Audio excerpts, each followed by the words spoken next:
우리가 잘 알듯이 시편 120편부터 134편까지는 제목에서도 알 수 있죠. 성전에 올라가는 노래라고 되어 있습니다. 이것을 이제 성전 순례시라고도 이름을 붙이는데요. 그 중에 오늘 124편을 가지고 함께 말씀을 나누도록 하겠습니다. 124편 시편은요. 시는 이스라엘을 보호하시고 지키시고 구원하시는 하나님의 은혜를 이제 회상하는 겁니다. 회상하고 그리고 우리와 함께 하셨던 그 하나님께 찬양하고 또 감사하는 예배시입니다. 오늘 말씀은 크게 이제 두 단락으로 나뉘어지는데요. 전반부는 1절부터 5절까지의 말씀이고 후반부는 6절부터 8절까지의 말씀입니다.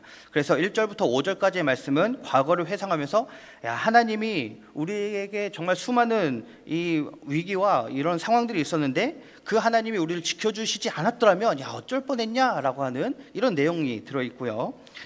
그런 가정이 들어있는 거죠. 그리고 6절부터는 이제 수많은 위기에서 구원해 주신 그 하나님께 찬양을 올려드리는 그런 내용이 있습니다.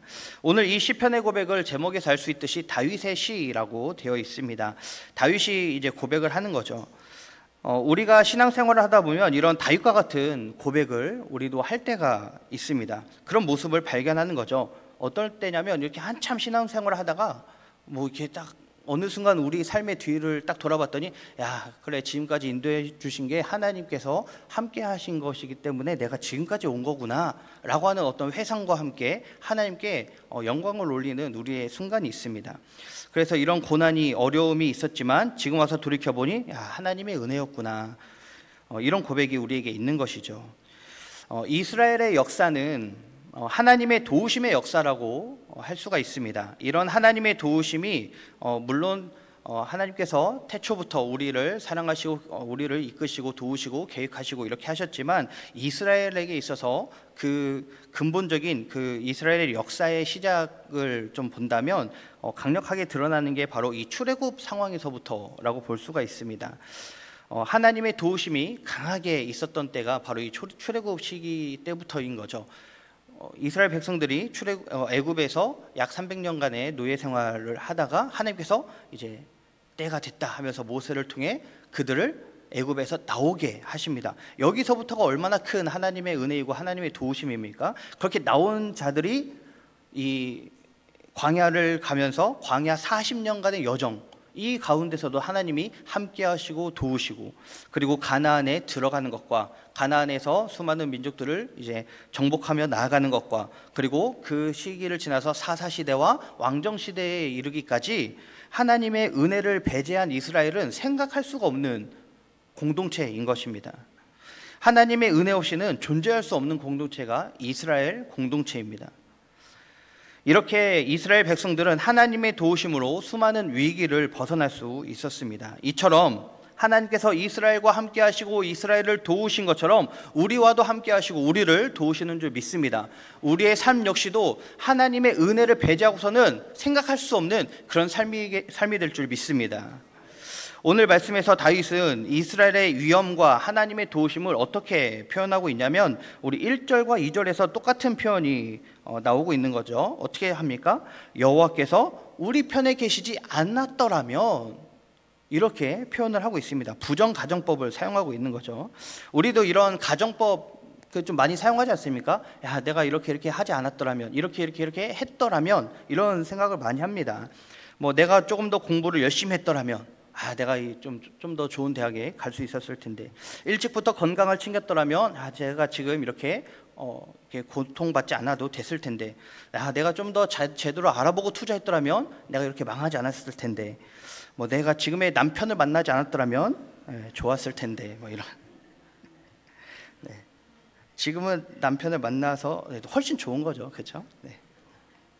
네, 다윗이 뭐뭐 하지 않았더라면 이렇게 하면서 이 부정가정법을 사용함으로 어떤 걸 강조하는 거냐면 하나님이 우리 편이 되셨음을 더 크게 강조하는 게 바로 이 부정가정법입니다. 하나님이 내 편이 안 됐으면 진짜 어쩔 뻔했어, 이런 거죠. 더 하나님이 내 편됨에 감사함이 더 크게 느껴지는 이런 구절 아닙니까? 그래서 이 하나님께서 내 편, 우리 편 되셨다 이렇게 말하는 것은요, 문자적으로 하나님께서 우리를 위해 존재하신다, 이렇게 받아들일 수가 있는 것입니다. 이것을 가정에서 이제 생각하는 것이죠. 하나님이 우리 편이 아니었더라면 과연 나는 어땠을까? 내 편이 아니었더라면 나의 인생은 어땠을까? 지금 내 모습은 지금 현재의 내 모습으로 있었을까? 아니면 더 이 세상의 가치를 따르는 사람으로 남아 있었을까? 이런 생각들을 우리가 하게 될 수 있다는 것입니다. 이것이 다윗의 고백입니다. 만약 하나님이 우리 편이 아니었더라면 3절부터 나오는 맹수가 짐승을 이 먹이를 산채로 잡아 삼키듯이 세상이 우리를, 맹수가 그 먹이를 산채로 삼키는 것처럼 세상이 우리를 한 입에 삼켰을 것이다.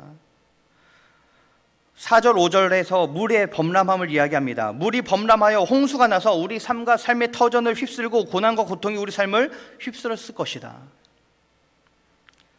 이렇게 3절부터 5절까지 하나님이 계시지 않았더라면 우리의 삶은 이랬을 거야, 이렇게 고백을 하는 겁니다.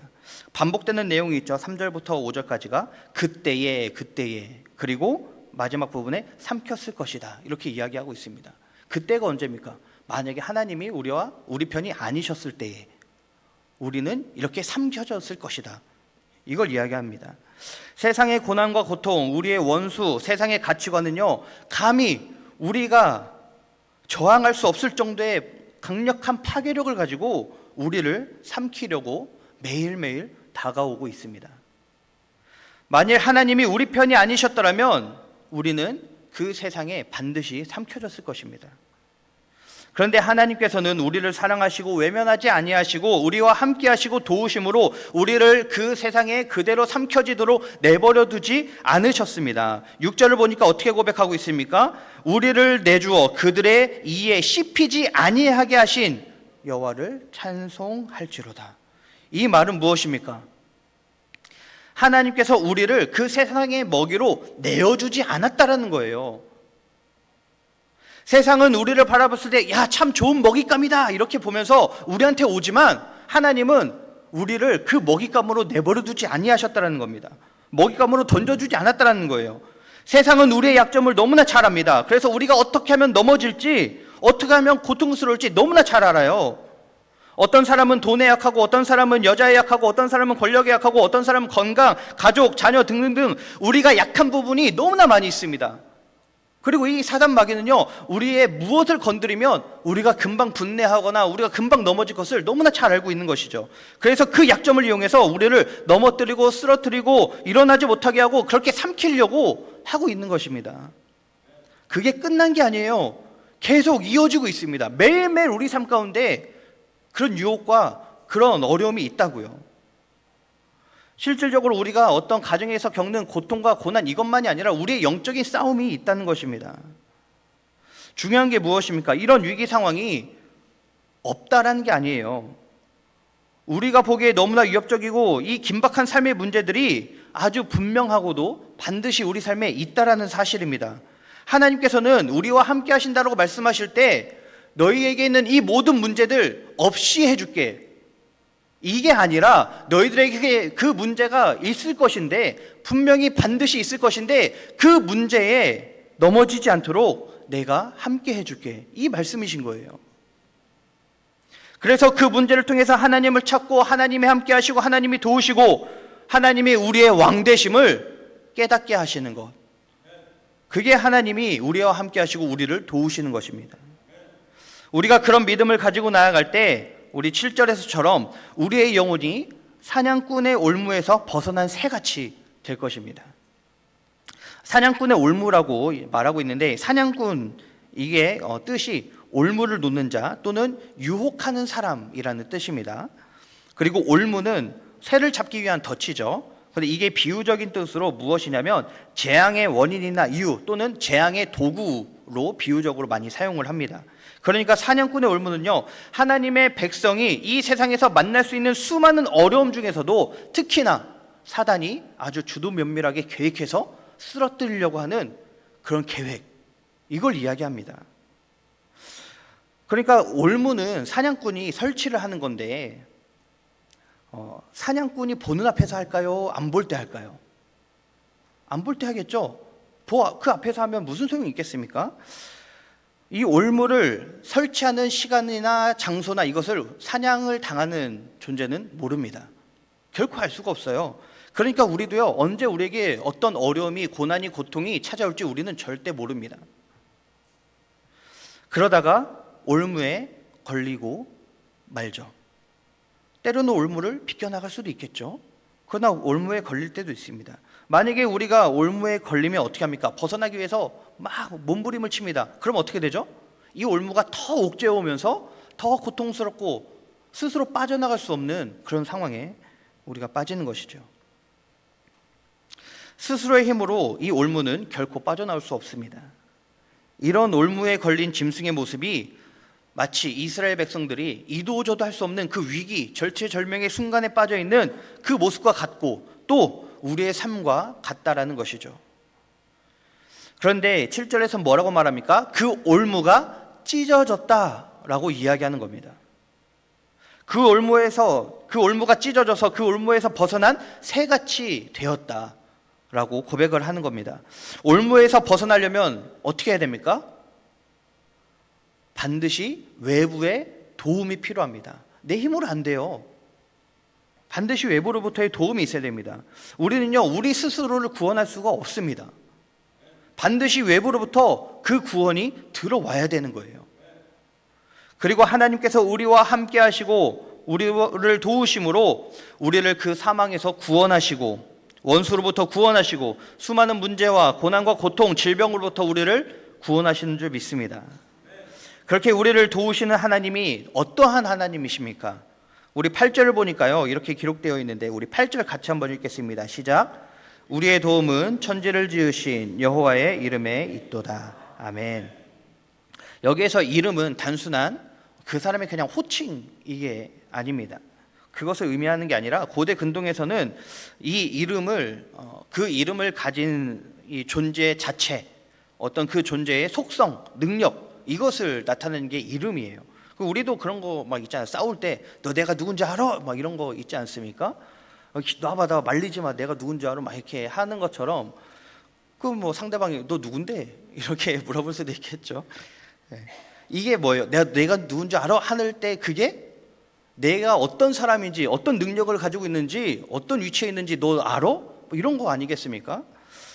이것처럼 하나님의 이름, 이걸 이야기할 때 야, 하나님이 어떤 존재인지, 어떤 능력이 있는지, 어떤 위치에 계신 분인지 너 알아?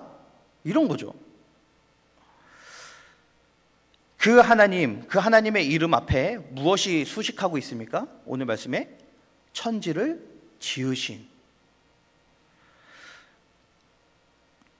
이 천지를 지었다는 이 창조의 하나님, 이것을 통해서 창조의 하나님이라는 것을 통해서요, 그 하나님의 능력과 위엄과 권세와 하나님의 속성이 어떤 속성인지 여기에 다 드러나 있다는 거예요. 하나님이 이 세상을 창조하심으로 말미암아 우리들을 얼마나 사랑하고 계시고 얼마나 우리를 돕고 계시고 우리를 위하고 계신지 이 천지를 창조했다는 것 자체에서부터가 드러나지 않습니까? 이 천지를 창조했다라는 이 고백은 정말 대단한 고백인 거예요. 어제 소년부 예배 시간에도 제가 아이들한테 막 이해 못할 이야기들을 좀 많이 했는데 어떤 것이냐면 우리를 도우시는 하나님이 어떤 하나님이십니까? 천지를 창조했다는 건요 무엇이냐면 하나님께서 시간의 제약을 받지 않으신다는 거예요. 공간의 제약을 받지 않으신다는 겁니다. 이런 물질 세계에 물질에 제약을 받지 아니하신다는 거예요. 만약에 하나님이 시간의 제약을 받으면 하나님이 아닙니다. 공간의 제약을 받으면 하나님이 아니에요. 물질의 제약을 받으면 하나님이 아니에요. 그것에 제약을 받지 아니하시기 때문에 하나님입니다. 심지어 천지를 창조하셨다는 것으로 인해서 무엇이 생겨나는 거냐면 하나님이 시간과 공간과 물질을 만들어내셨다는 겁니다. 그러니까 자기가 만든 그 시간과 공간과 물질에 영향을 받지 않는 거예요. 이게 천지를 창조한 하나님, 이 고백에 들어있는 의미입니다. 이 천지를 창조하신 하나님이라는 고백, 이것이 우리의 고백이 되기를 소망합니다. 천지를 창조하신 그 하나님이 진짜 참 하나님이신 거예요. 하나님께서 그렇게 시간과 공간과 물질의 제약을 받지 아니하시는 그 하나님이 우리는 어떻습니까? 우리도 창조된 존재라서 우리는 이제 시간과 공간과 물질의 제약을 받는 존재죠. 우리는 이 시간과 공간과 물질의 제약을 받음으로 인해서 여기에서 올무에 걸려 넘어지고 쓰러지고 지치고 힘들고 고난받고 맨날 그러고 있는데, 여기에 벗어나 있는 하나님께서 우리에게 들어오셔서 우리를 건져내 주신다는 겁니다. 이게 얼마나 놀라운 복음입니까?